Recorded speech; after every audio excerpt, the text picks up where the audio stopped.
Now, it kind of depends where you are in the world, but we think it's 2010 tomorrow, but if we were Tibetan, it would actually be, I think, 2137. It's one of these incidental pieces of information that you tend to pick up on Facebook. And of course I'm in the UK, and the Australians have been going berserk for the last 12 hours, and good for them. Our festivities don't start really for another 6. So I thought I'd just ramble through the last 24 hours by way of a kind of Queer Messiah New Year's message. I had the good fortune last night, following the bad fortune of watching Peaches Geldolf and finding out once and for all why I think she is despicable. She was in a program where she was supposed to be enjoying herself with FernCotton in both New York and UK, and she came over as,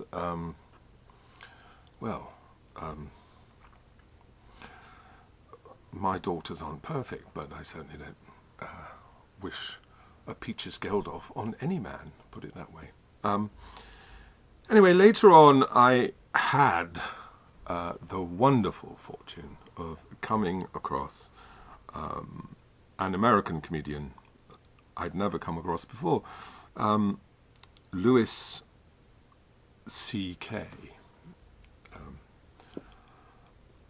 To say that I come across him is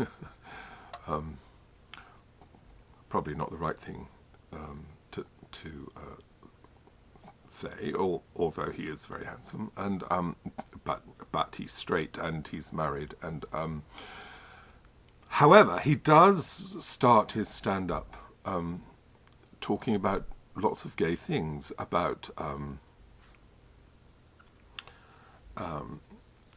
people sucking dick, and how he's not really offended by that, and how he actually applauds the fact that anybody can bring themselves to do such a thing, and he is very funny about that. And he goes on to talk at length about his favourite word, and his favourite word is indeed cunt.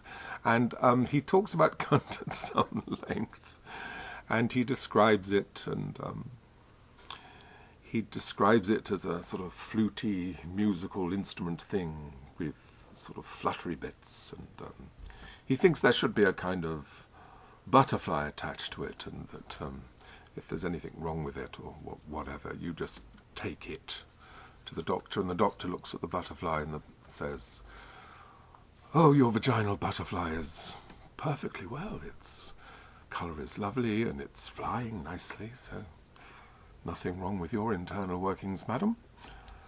No need for you to have a prescription today."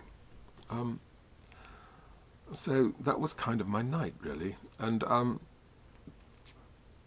I'd earlier been rather disturbed by finding out that the animal, the creature on this planet, which is the most populous, is in fact the ant. Curious, really, because the ant also has the largest brain in proportion to its body size.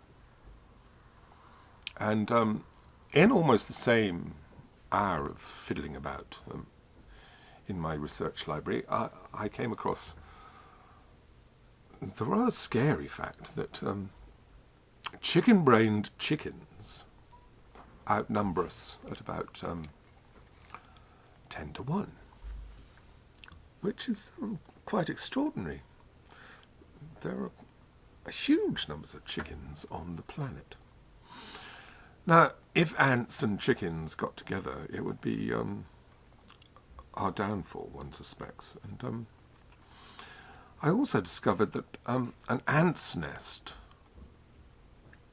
and they work collectively, so this appealed to me because of my principles of collective collaboration being the saviour of mankind. An ant's nest has approximately the power of an average human brain. Now, I don't know what is meant in that sentence by an average human brain. Let's be kind here and just settle for an average human brain. But apparently there are more ants' nests, i.e. average human brains, in ant form, ant colony form. There are more ants' nests on the planet than there are human beings, probably in a ratio of 10 to 1, which is the same as chickens.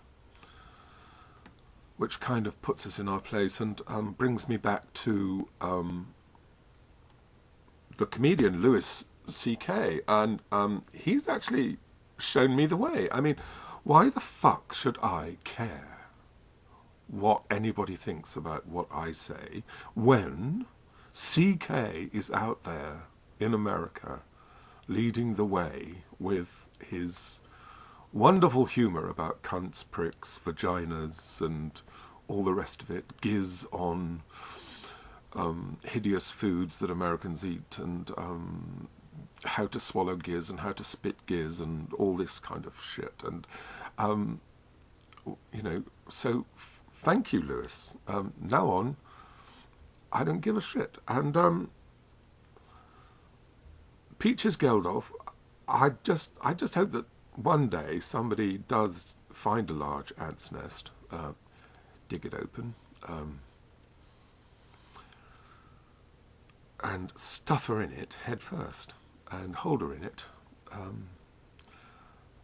until she doesn't breathe anymore. That, I think, would be a wonderful service to the world. And